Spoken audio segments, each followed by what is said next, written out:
মানে এই প্রশ্নগুলো কত টাকার বিনিময়ে আপনি আর কি পাস করছেন? মানে এতে বিল্লাল হলো মেন হচ্ছে বিল্লাল। বিল্লালের বিল্লাল পরিচয়টা আমার একটু দিয়ে বলছে দেন। ওই 8 লাখ টাকা হতেছিল নেওয়ার কথা বলছিল, যে হতেছিল পরীক্ষা প্রশ্ন দিবে ও আমি হলো দেওয়ার কথা বলছিলাম ক্যান্ডিডেটের।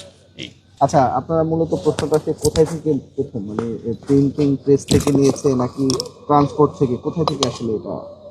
ও আমাকে কিছুই বলে নাই, খালি বলছে যে কালকে 10টার দিকে প্রশ্ন মানে দেবে। আপনি এই বিষয়ে কিছু না, জানেন আমি না? অতটা জানি না, আমার খালি বলছে প্রশ্ন দেবে এতটুকু। আর যারা কালকে প্রশ্নপত্র পাবে আপনি তাদের কাছ থেকে কি কি নিয়েছেন, অর্থাৎ প্রবেশপত্র বা সার্টিফিকেট এরকম কিছু? আমার হচ্ছে এই বিল্লাল যেভাবে বলছিল চেক আর হলো স্টেম নিয়ে লাগবে না। বিল্লালের সাথে আপনার ইয়াটা কিভাবে? বিল্লাল আমার এক বন্ধুর মাধ্যমে করেছে। আর এগুলো সরবরাহ কিভাবে করতে চেয়েছিলেন? মোবাইল নাম্বার দিয়েছিলেন? না, ও আমার হচ্ছে মোবাইল নাম্বার দিয়েছে। কতজনের? না, কত ধরনের না, ও হলো আমারে বলছে যে আপনার মোবাইলে দিয়ে দেবো। আপনি দিবেন কাদেরকে? আমি তো স্টুডেন্ট। আচ্ছা, ঠিক আছে। আপনি কি করেন? আপনার সাথে কি সরাসরি স্টুডেন্টদের যোগাযোগ?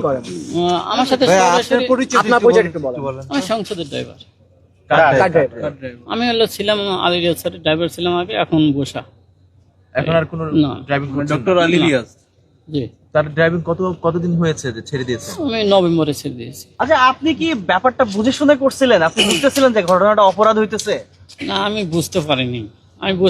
ও আমার দিতে বলছিল, দিতে চাইছিল, আমি নিতে চাইছিলাম। আপনাকে কত টাকার লোভ দেখাইছে?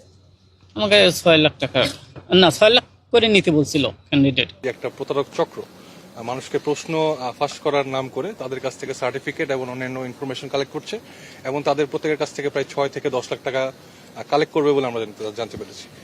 ওই ধারাবাহিকতায় আমরা আজকে অপারেশন করে অভিযান পরিচালনা করে যৌথ বাহিনীর একটা অভিযান হয়েছে।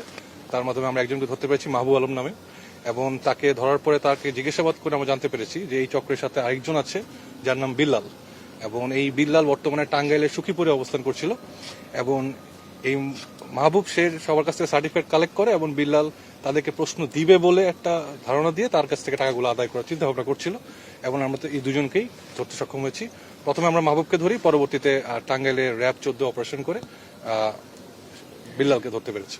পরীক্ষার প্রশ্ন ফাঁস হয়েছে বলে আমরা কোনো ধারণা করছি না।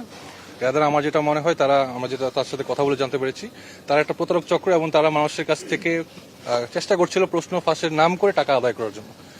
বিভিন্ন সময় হয়তো প্রশ্ন ফাঁস হচ্ছে, বাট এইবার আমরা এরকম হওয়ার সম্ভাবনা নেই, কারণ আমাদের প্রত্যেকটা দল, সশস্ত্র বাহিনী যারা আছে এবং অন্যান্য যারা পুলিশ এবং র্যাব সবাই একসাথে কাজ করছে যাতে এরকম কিছু না হয়। এখন পর্যন্ত মাহবুবের সাথে কথা বলে আমরা যেটুকু জানতে পেরেছি যে বিল্লালই তাকে মেইনলি নিয়েছিল। তো বিল্লালকে অলরেডি আটক করা হয়েছে, আপনারা জানেন, অভিযান এখনো চলছে, এবং বিল্লালের বাসা থেকে প্রায় 40 থেকে 50টার মতো চেক পাওয়া গিয়েছে, যেখানে অনেক পরিমাণ টাকার চেক পাওয়া গিয়েছে, এবং তার সাথে 50 থেকে 60টা সার্টিফিকেটও পাওয়া গেছে।